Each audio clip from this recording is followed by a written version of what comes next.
জাবেদ কিছু বলতে যাবে তার আগে টুটটুট করে আদিবা ফোন কেটে দেয়। আদিবা এতক্ষণ করিডোরে গিয়ে জাবেদের সাথে কথা বলে রুমে এসেই সে আবার অবাক পাগল হয়ে গেছে। সে বালিশের উপর ইচ্ছে মতো বালিশের ভেতর থেকে সব তুলাগুলো বের করে সারা ঘরে ছিটিয়ে দিচ্ছে। পরক্ষণে এক লাফে বিছানা থেকে নেমে সারা ঘরে লাফালাফি করতে থাকে আর হাতের চিপায় থাকা বালিশের ভেতর থেকে তুলাটি উড়াচ্ছে। সে আর এগুলো করছে আর আদিবা চোখ মুখ ছোট করে তার কাণ্ড দেখছে। এক সময় ধীরিম করে সিয়া ফ্লোরে পড়ে যায়, হাঁপিয়ে গেছে। শেষ নাকি আরো বাকি আছে কিছু? সে এবার তার মাথার নিচে নামিয়ে নেয় আর মাথা তুলে না। তা দেখে আদিবা কয়েক কদম তার দিকে এগিয়ে যায়। ও মা, এ কি কাণ্ড! সে কান্না করছে আর হাতের উল্টো পাশ দিয়ে বারবার চোখ মুছছে। বোন, তুই আগে আমারে কজে বিয়া ভাঙ্গা গেছে দেখা তুই কান্তাছস নাকি খুশির ঠেলায় কান্তাছস? আমি ভেবেছি অর্নিল হয়তো আমাকে একদম ভুলেই গিয়েছে, সে আর আমাকে মেনেই নেবে না। এখানেই সব শেষ, সম্পর্কের ইতি টানা হয়ে গেছে। কিন্তু আমি ভুল, অর্নিল সায়নকে নিজের মুখে সব বলেছে। কি জাবেদ তো অর্নিলকে বলছে? হ্যাঁ ভাইয়া, অর্নিলকে বলেছে আর অর্নিল সায়নকে। বিয়া ভাঙ্গা গেছে রে। এই বলে দুই বোনের মিলে কিটকিট করে হেসে দেয়। তবে মুহূর্তে সিয়ার হাসি আবার গো। কিন্তু কাল কি হবে বুঝেছিস তুই? সেটা তো আমিও ভাবছি। মা না জানি কি করে, আর নানি তো সোজা প্রেশারই বেড়ে যাবে শুনলে। এখন কি হবে রে? শোন, যা হবে কাল দেখা যাবে, এখন প্যারা নিস না তো। আরে কাল কি হবে তা ভেবে ভেবেই তো এখন শান্তিতে থাকতে পারছি না। দোলার ডাক পড়লে আদিবা উঠে চলে যায়। সে তার রুমের দিকে তাকে দেখে পুরো ঘর তুলেতে ভরে গেছে। ক্লান্ত দৃষ্টিতে তাকায়। এখন আবার তাকে এই রুম পরিষ্কার করতে হবে। ধুর। পরের দিন সকালে মা, ওই ডালাটা নিয়ে এসে দেখি, ওখানে কতগুলো জিনিস রয়েছে। এখানে এত জিনিস কেন? এগুলো তো সিয়ার রুমে থাকার কথা, এখানে কি করে? আর আদিবা কোথায়? এসেছে। শিয়াকে ডাক দে তো। ডাক দেওয়ার কি আছে? ওই দেখো সিঁড়ির উপর সাদা জামা পরে দাঁড়িয়ে আছে পেতনি একটা। এই নিচে নেমে আয় তো দেখি। সিয়া চাইনা সিঁড়িতে নিচে নেমে এলো, অমনি ল্যান্ডফল। সিয়া সিঁড়িতে নামে আসতে গিয়েও আবার মুড়ে যায়। আদিবা মুখে কাপড় দিয়ে হাসে সিয়ার কাণ্ড দেখে। তবে দোলার হাসি মুখে ফোন রিসিভ করে। হ্যালো। দোলার হাত থেকে ফোনটা নিচে পড়ে যায়। অবাক হয়ে তাকিয়ে থাকে। সিয়া কিছু শুকনো ঢোক গিলে আদিবা এবার দোলার দিকে তাকায়, আবার সিয়ার দিকে। যার ভয় ছিল তাই হয়তো হলো। কি রে, এই অবস্থা কেন? কি হয়েছে? কার ফোন ছিল? কি বললো দোলা? এই দোলা, কি হয়েছে রে? বিয়ে হবে না, ভেঙে গিয়েছে। কি? হ্যাঁ, বিয়ে ভেঙে গেছে। আদিবা সেখানে খুশিতে ছোটখাটো একটা চিৎকার দিয়ে ওঠে। সবাই তার দিকে তাকায়, কিন্তু পরিস্থিতিটা কন্ট্রোল আনার জন্য আদিবা তার গলাটা কিছুটা ছেড়ে কাশে। দোলা সিয়ার দিকে তাকায় আর সিয়া সেখানে দাঁড়িয়ে থাকতে না পেরে ছুটে নিজের রুমে এসে পড়ে। ফ্ল্যাশব্যাক, বিয়ের দিন। এই, তোরা সবাই কাজে লেগে যা দ্রুত। সবাই এদিকে আয় দেখি। আফসানা, এদিকে আয়, এগুলো দেখ। আর সায়ন উঠেছে কিনা দেখ তো। এই, তুমি একটু আদিবার কাছে ফোন দিয়ে শোনো না। সব করছি। আফসানা, এই এতগুলো ডালা এখানে কি করে? আর এদের নিয়ে যা। জাবেদ, এই তো এসে গেছি। দেখ তো বাইরে সব কত দূর এগুলো। আর স্টাফদের এদিকে আসতে বল। সবাই কাজে পুরো ব্যস্ত ছিল, তখনই শান আসে। সে কিছুক্ষণ আগে সবকিছু ঘুরিয়ে ঘুরিয়ে দেখে। কি করে সবাইকে বিয়ে ভাগের কথা বলবে তাই ভাবছে। কেননা শান কাল রাতের ব্যাপারে এখনো কাউকে কিছু বলেনি, জাবেদ কেউ না। তবে এখন বুঝতে পারছে যে শান আসলে গতকাল রাতে সবাইকে বলে দেওয়া উচিত ছিল কথাটা। শান দাঁড়িয়ে দাঁড়িয়ে এগুলোই ভাবছিল। তখন সে রুমির নজরে পড়ে। রুমি শানের দিকে এগিয়ে যায়। কি রে, উঠে পড়েছিস? যাক, ভালোই হলো। এবার যা, ফ্রেশ হয়ে নি। বিয়ে বলে কথা, যেতে যা। মা, এই বিয়ে হবে না। রুমি শানকে বলে সেখান থেকে চলে যেতে ধরছিল, তখনই আবার শান এমন উদ্ভট কথায় থমকে দাঁড়ায়। কপাল কুঁচকে রুমি শানের দিকে তাকায়। কি বললি? হ্যাঁ মা, এই বিয়ে হবে না। প্লিজ এইসব আয়োজন বন্ধ করো। সায়ন, কি বলছিস তুই? মাথা ঠিক আছে তোর? সব রেডি, সবাইকে জানানো শেষ। কিছুক্ষণ পর বিয়ের সময়। আর এখন কিনা তুই বলছিস যে কোনো বিয়ে হবে না? তুই কি সব বলে যাচ্ছিস?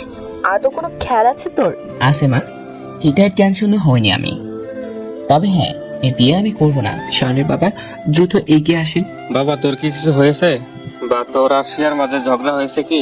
নাগের মাথায় এসব বলেছিস তুই? এবার হট করে বিয়ে ভেঙে দেওয়া যায় না বাবা। বিয়ে শুধু দুজন মানুষের মধ্যে না, দুটো পরিবারের মধ্যে হয়। বিয়ে কোনো ছেলে খেলা না। বাবা, আমি বুঝি সব। কোনো ছোট বাচ্চা নয় তো আমি। বাবা প্লিজ, তুমি তো একটু বুঝো, আমার পক্ষে সম্ভব না এই বিয়ে করা। ও জাবেদের বাবা, দেখো ছেলে কি বলে, মাথা গেছে। মান সম্মান ডুবাবি নাকি তুই? আমি শিয়ার মায়ের কাছে কি করে মুখ দেখাবো?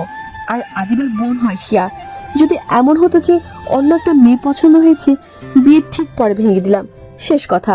সেখানেই ছাড়কাট হয়ে গেছে। কিন্তু সেই পরিবারের সাথে আমাদের আরো সম্পর্ক জুড়ে আছে। তোর বড় ভাইয়ের বোনের বোন হয় আদিবাকে আমি কি বলবো? শিয়ার মাঝে কোনো কমতি নেই, তাহলে মেয়েটাকে কেন ঘরে বউ বানালাম না? দেখো, সবই আমি বুঝি, আমার দিকটাই খেয়াল করো, সবার দিকটাই খেয়াল করছি আমি। কিন্তু যাই বলো না কেন, আজ আমি এই বিয়ে কোনোভাবে করতে পারবো না। ভাই তোর কি হলো বলতো? কাল পর্যন্ত তো সবই ঠিক ছিল। আমি বিয়ে করবো না। আরে প্রবলেমটা কি? প্রবলেম আসলে মানে আসলে এখন কি কথা বলবি নাকি ঝাঁটার বাড়ি খাবি? আমার সময় দরকার। কি? হ্যাঁ, মানে আমি তো দেশে আসলাম 2 থেকে 3 মাস হবে, তাই না?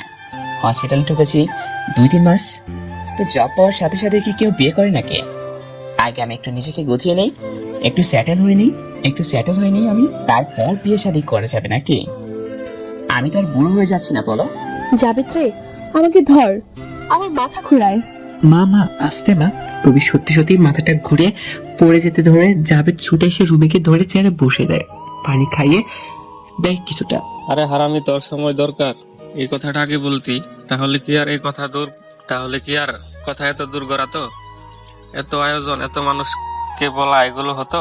এখন সবাইকে কি বলে বেড়াবো যে ছেলের মুড চেঞ্জ হয়ে গেছে তাই বিয়ে করবে না বলছে? মানে শিয়ার মা দোলা ভাবিকে আমি কি বলবো? শিয়া মেয়েটা এত ভালো, বাবা মরা মেয়েটা যখন শুনবে নিজের বিয়ে ভেঙে গেছে তখন কি হাল হবে তার ভাবতে পারিস তুই? আরে কচুর মাথা, ওর সুবিধার জন্যই তো বিয়ে ভাঙা। কি? না কিছু না। সায়ন, তুই কি সিরিয়াস? বিয়ে করবি না? না ভাইয়া। জাবেদ বাবা, বোঝাই গাধার বাচ্চাটাকে, সব শেষ। এতক্ষণে বিয়ের আগে এসে বলে নাকি বিয়ে করবে না।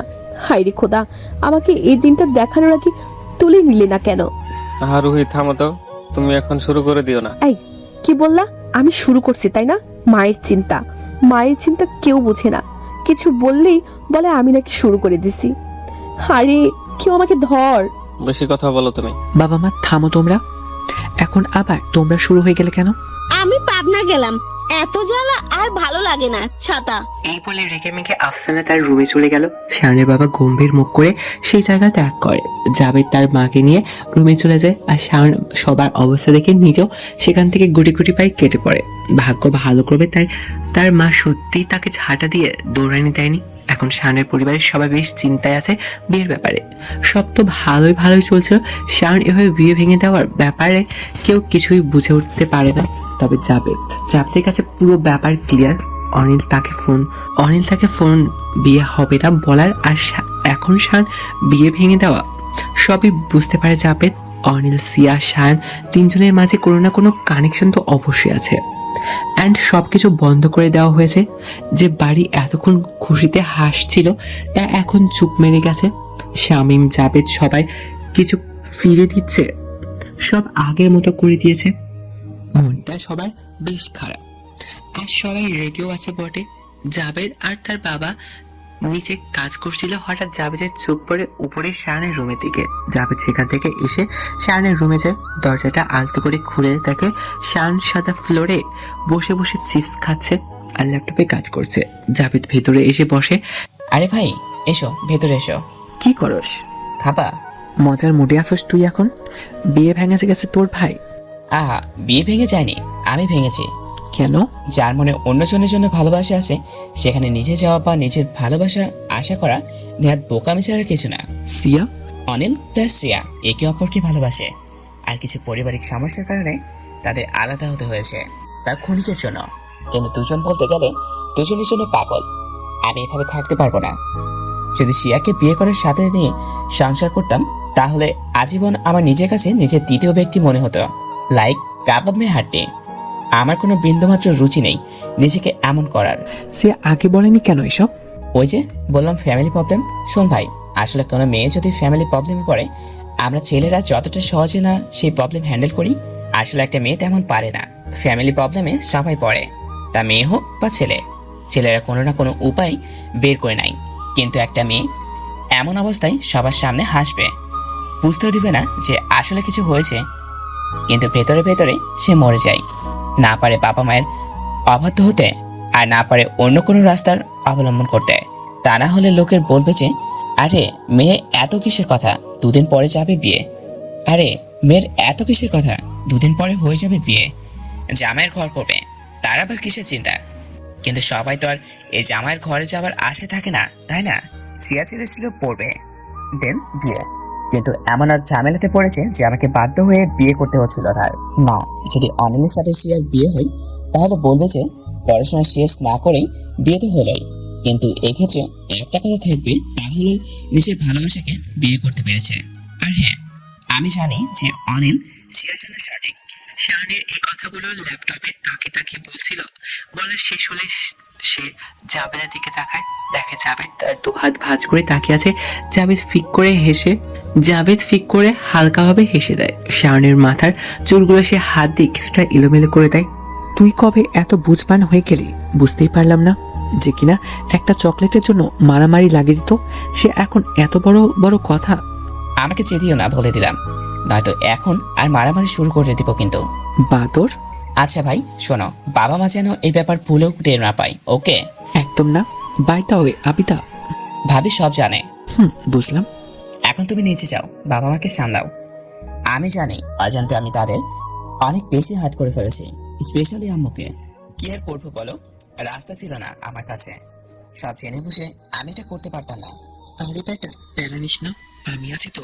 তুই কাজ কর, আমি যাই। জাবেদ চলে গেল নিচে যেতেই দেখে শামীম অর্থাৎ তার বাবা ফোনে কথা বলছে। মুখটা কেমন অনেকটা আক্ষেপ, কেমন একটা অস্বস্তিকর ভাব। নিজে গিয়ে জাবেদ তার বাবার কিছু কথা শুনতে পেল, আর তাতে যা বুঝলো তার বাবা সিয়ার মায়ের সাথে কথা বলছে। হয়তো অনেক কিছু বলে বুঝাচ্ছে। জাবেদ নিজেও তার রুমে চলে যায়। এই তো এইভাবে বিটা ভেঙে যায় বর্তমানে। সিয়া ছুটে নিজের রুমে চলে এসেছে। কি করবে ভাবছে। আচ্ছা, তার কি এখন কান্না করা উচিত, আশ্চর্য হয়ে বসে থাকা উচিত, নাকি নর্মালি বিহেভ করা উচিত, কোনটা? শায়নের এভাবে বিয়ে ভেঙে দেওয়ার কথা দোলার আবার সন্দেহ হয়ে গেল না তো তার উপর? এই বিয়ে তো ভেঙেই গেল, এখন টুপু যদি দোলা আরেক পাত্র খুঁজে তাহলে কি হবে? হাজারটা ভাবটা এসে মাথায় ভর করছে। তখনই দরজায় কড়া নাড়ে। সে কিছুটা চমকে তাকায়, ভেবেছে দোলা এসেছে, তার জন্য সে চোখে সত্যি সত্যি দ্রুত কিছুটা গ্লিসারিন দিয়ে মুখটা মলিন করে দরজার কাছে গিয়ে দরজাটা আস্তে করে মেলে দাঁড়ায়। সে ভেবেছে দোলা দাঁড়িয়ে আছে, এর জন্য সে আরো একটু ভেটকি দেয়, মানে কেটে দেয় আর কি।